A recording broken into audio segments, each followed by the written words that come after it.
Abra sua Bíblia no Evangelho de Lucas, capítulo 19.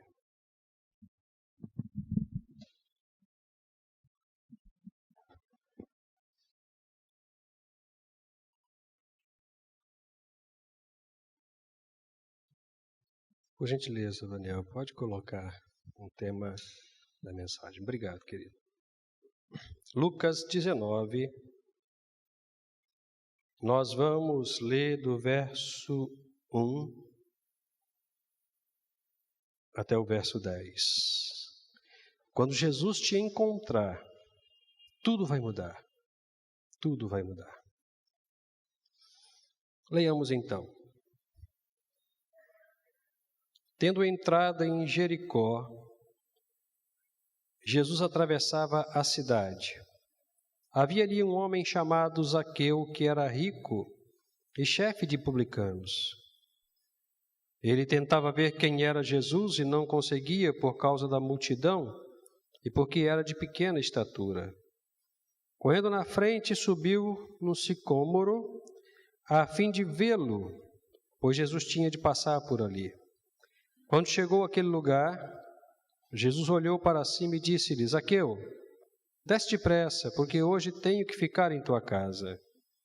Então ele desceu rapidamente e o recebeu com alegria. Ao verem isso, todos criticavam, dizendo: ele foi ser hóspede de um homem pecador. Zaqueu, porém, levantando-se, disse ao Senhor: Vê, Senhor, darei aos pobres metade dos meus bens, e se prejudiquei alguém em alguma coisa, eu lhe restituirei 4 vezes mais. Disse-lhe Jesus: Hoje a salvação chegou a esta casa, pois este homem também é filho de Abraão, porque o Filho do Homem veio buscar e salvar o que se havia perdido. Oremos. Ó Deus, nós estamos em Tua presença, já cantamos, já oramos, e agora nós necessitamos que o Senhor fale aos nossos corações de uma forma muito especial. Por isso suplicamos que o Senhor nos esconda atrás da cruz de Cristo e que a nossa boca seja a boca profética do Senhor para a salvação em nome de Jesus. Amém, Senhor, e amém.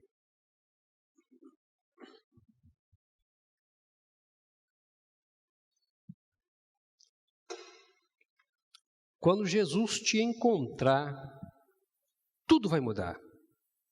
Tudo vai mudar.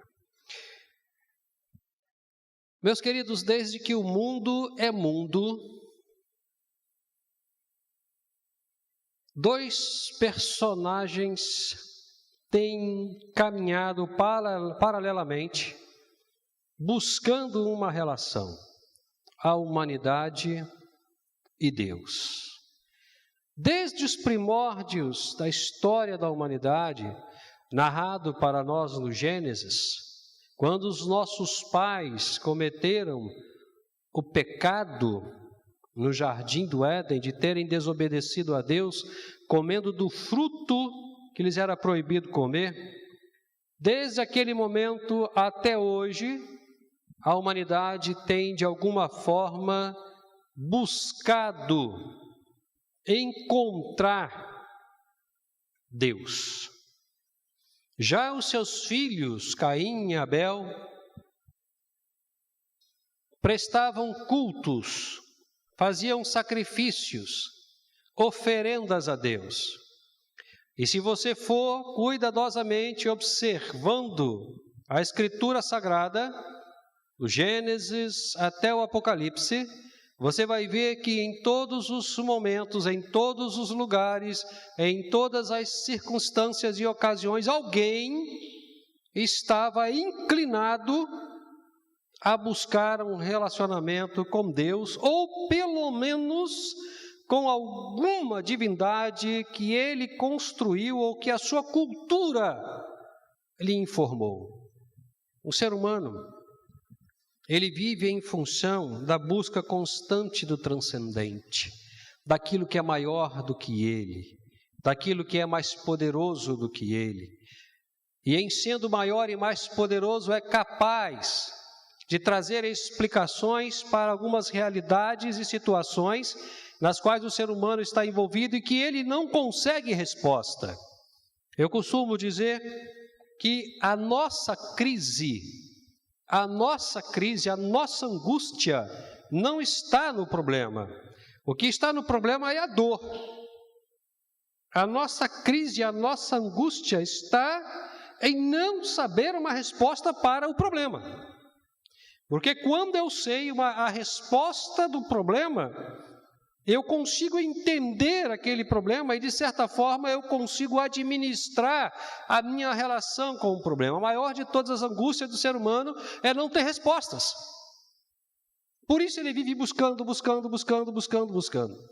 E, obviamente, ele se lança para além dessa realidade material, para além da sua dimensão material, e vai até os céus, tentando encontrar uma resposta para o que está acontecendo com ele em todos os âmbitos da sua vida. Por exemplo, na antiguidade, bem na antiguidade, quando a chuva caía, a ciência ainda não estava tão avançada como hoje, a explicação para a chuva é que existia água acima nos céus. E os deuses abriam as janelas do céu e a água caía.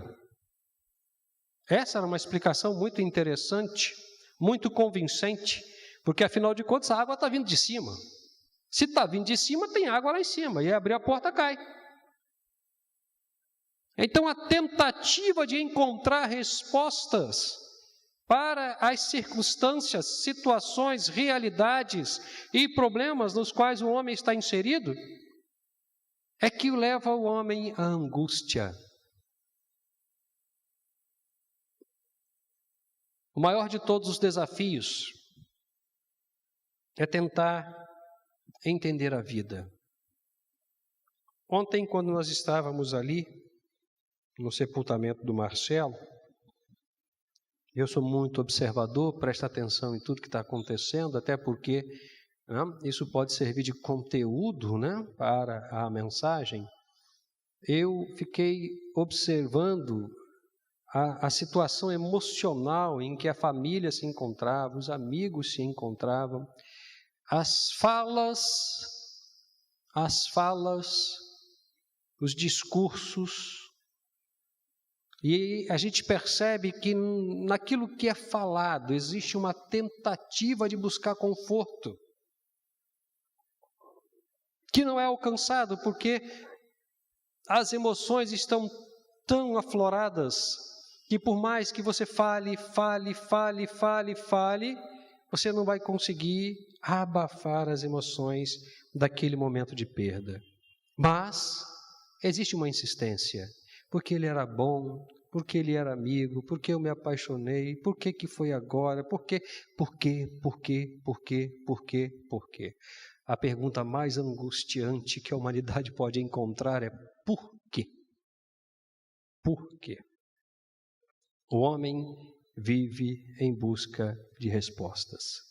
E na tentativa de encontrá-la, ele cria situações e ambientes para tentar descobrir as razões que cercam a sua existência e também a não existência que é a morte.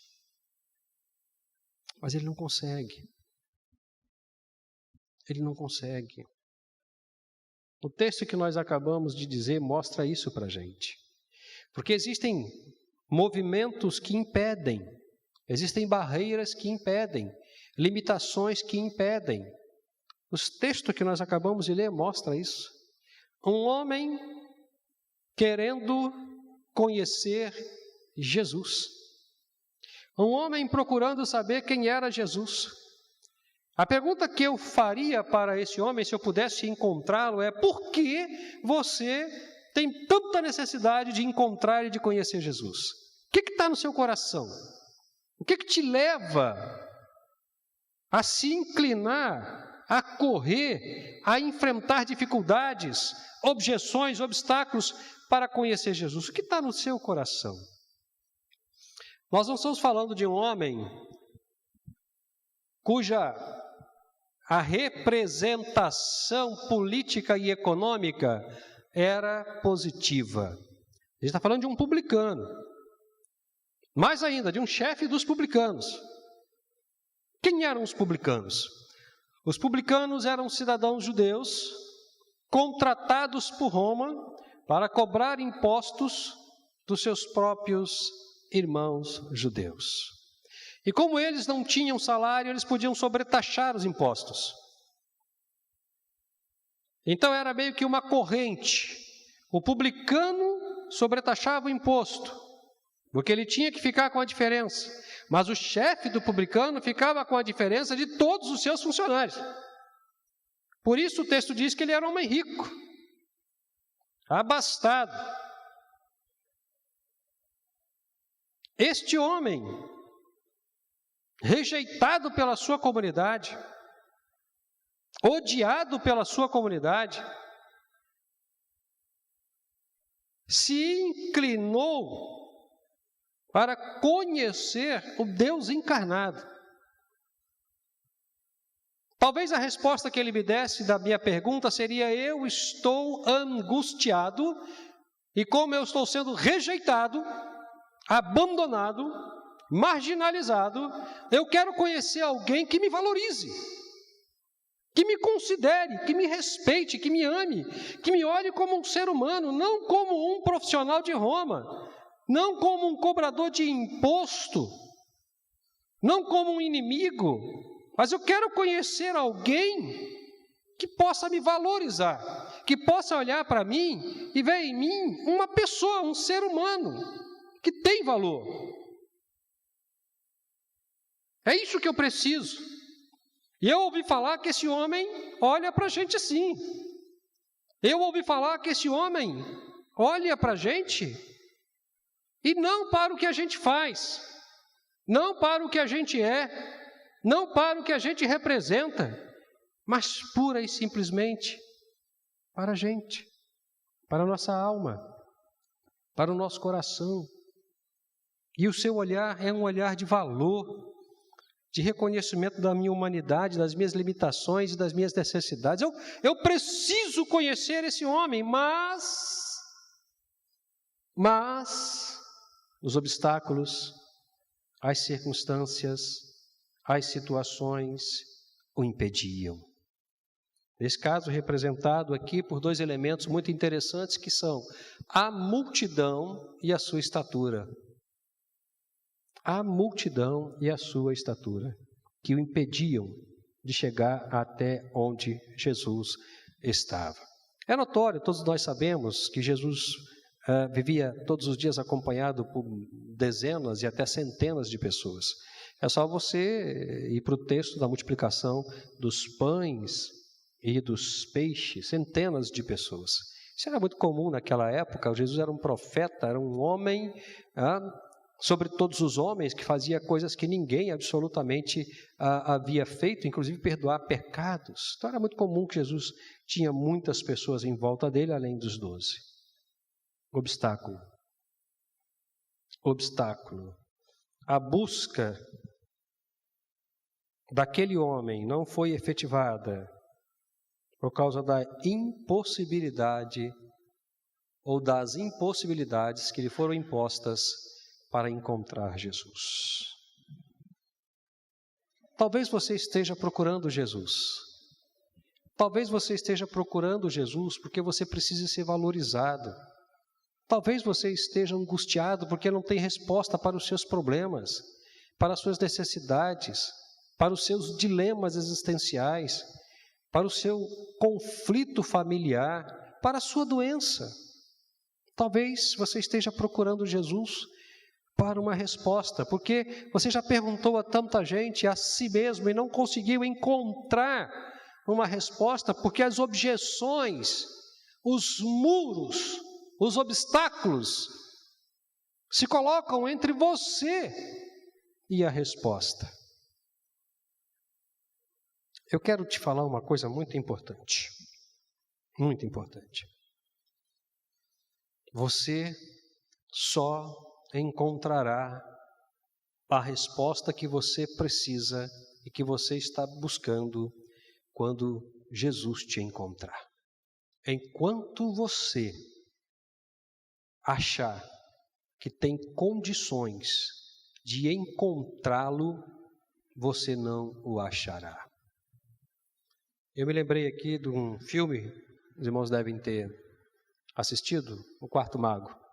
Alguma coisa parecida com isso, O Quarto Rei Mago, alguma coisa nesse sentido.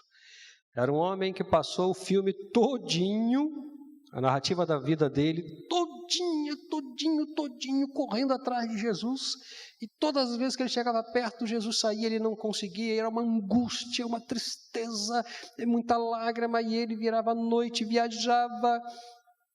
Quando ele estava no fim da sua vida, já para expirar, ele tem uma surpresa maravilhosa. Jesus vem falar com ele. E o que aquele homem não conseguia perceber, porque a sua busca o cegava, e muito provavelmente esteja cegando você, é que em momento nenhum Jesus deixou de olhar para ele, de percebê-lo, de vê-lo. Por mais que ele se sentisse isento da presença de Jesus, por mais que ele se sentisse entristecido porque ele não conseguiu ver Jesus, Jesus sempre estava olhando para ele. E essa foi a fala do Cristo para ele no fim da vida dele. Essa foi a fala do Cristo no fim da vida dele, para ele. E aí a gente tem que uma virada de chave aqui. Uma virada de chave muito significativa. A impossibilidade de encontrar Jesus em função da angústia, do desespero, da necessidade, se torna então a possibilidade de ser encontrado por Jesus, de ser achado por Jesus, de ser alcançado por Jesus, que é o que acontece com esse homem. É o que acontece com este homem. Quando tudo estava direcionado para que ele não encontrasse Jesus, Jesus então olha para ele, o acha no meio da multidão, o chama pelo nome, ele diz então: eu quero estar com você. Eu quero estar com você pelo fato de que você é importante. E você é tão importante que eu vou para a sua casa com você. Eu vou comer com você, eu vou conversar com você. Eu vou me hospedar na sua casa. Então, a impossibilidade de alcançar Jesus pelos próprios esforços, pela própria competência, pelo próprio desejo, se torna a possibilidade de ser encontrado por Jesus. Eu queria te aconselhar a prestar atenção nisso. Você deve ter criado muitos caminhos para encontrar uma divindade. Você deve ter caminhado por muitas religiões, mas muito provavelmente seu coração ainda esteja muito angustiado, porque em todos os lugares que você foi atrás do transcendente, atrás de Jesus, atrás de Deus, atrás de uma resposta, você não encontrou. Então pare de procurar, pare de se gastar em uma busca que não vai te levar a lugar nenhum, e deixe Cristo encontrar você, deixe Cristo olhar para você, deixe Cristo chamá-lo pelo nome, deixe o Cristo entrar em sua casa, em seu coração. Aí tudo vai mudar, tudo vai mudar. Quando Jesus vai à casa desse homem, senta com esse homem, conversa com esse homem, alcança o coração desse homem, a família desse homem, tudo muda. Tudo muda. A prova está no comportamento dele. O que a gente chama de conversão a Cristo Jesus. Meu Senhor, eu não tinha nenhuma preocupação com as pessoas. Agora eu tenho. Agora eu tenho. Tenho tanto que vou repartir o que eu tenho. Eu não tinha nenhuma preocupação com honestidade. Agora eu tenho. Eu vou ver as pessoas que eu defraudei e não vou apenas repor a elas o que eu tirei delas, mas vou botar mais 3 vezes em cima. 4 vezes o que eu tirei delas. O que a gente tem aqui, irmãos? Quando Jesus encontra Nicodemos, quando Jesus nos encontra, nós temos pelo menos 3 mudanças muito significativas que caracterizam a conversão a Cristo Jesus. Primeira mudança, mudança de valores. Aquilo que não era valor para mim passa a ser agora. Aquilo que não era importante para mim agora se torna extremamente importante e objeto do meu cuidado, que são as pessoas as quais eu vou passar a amar, proteger, cuidar. Agora, o dinheiro, a posição, não tem mais valor para mim. O que tem valor é o relacionamento com as pessoas, é o cuidado das pessoas, é amar as pessoas. Mudança de valor. Mudança de valor.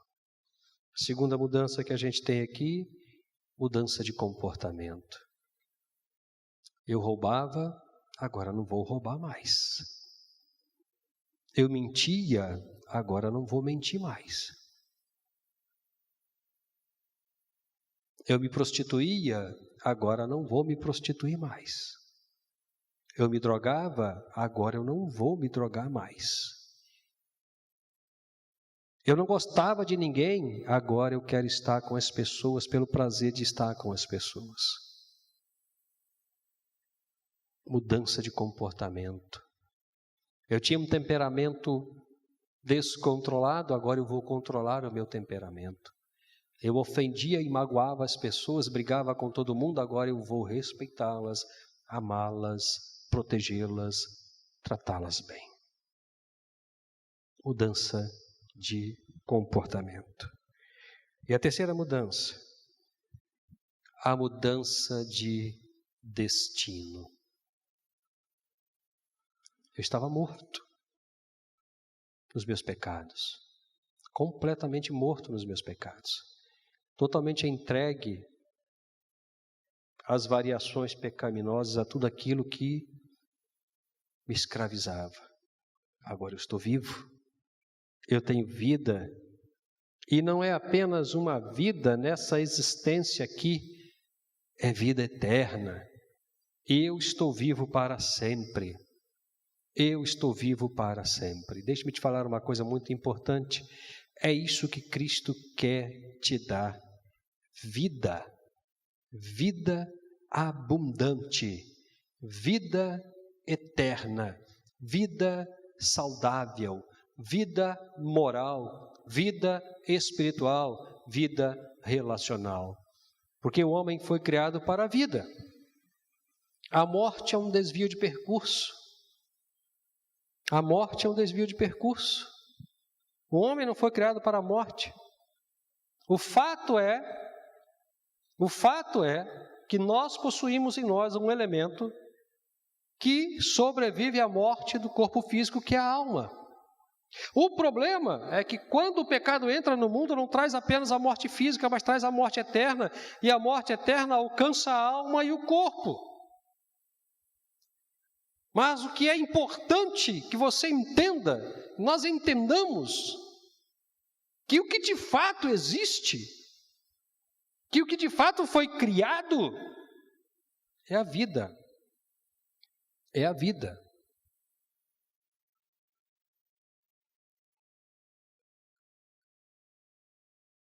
A morte é um desvio de percurso. Nicodemos foi encontrado por Jesus.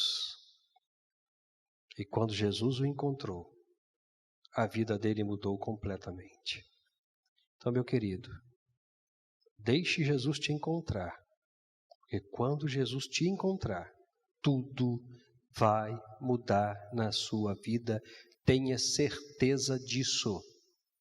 Tenha certeza disso. Entregue a sua vida para Jesus. Se você está desviado dos caminhos do Senhor, volte para Cristo. Volte para Cristo. Porque em Cristo você tem segurança, você tem conforto, você tem carinho, você tem amor. Não brinque com a realidade. Não brinque com o pecado. Não queira por você mesmo encontrar respostas para as suas demandas, para as suas questões, para os seus sofrimentos. Você não vai conseguir. Deixe Jesus te encontrar e a sua vida vai mudar. Amém? Vamos celebrar a Deus então com um grupo de louvor mais uma vez, e é o segundo tempo também dos dízimos e das ofertas.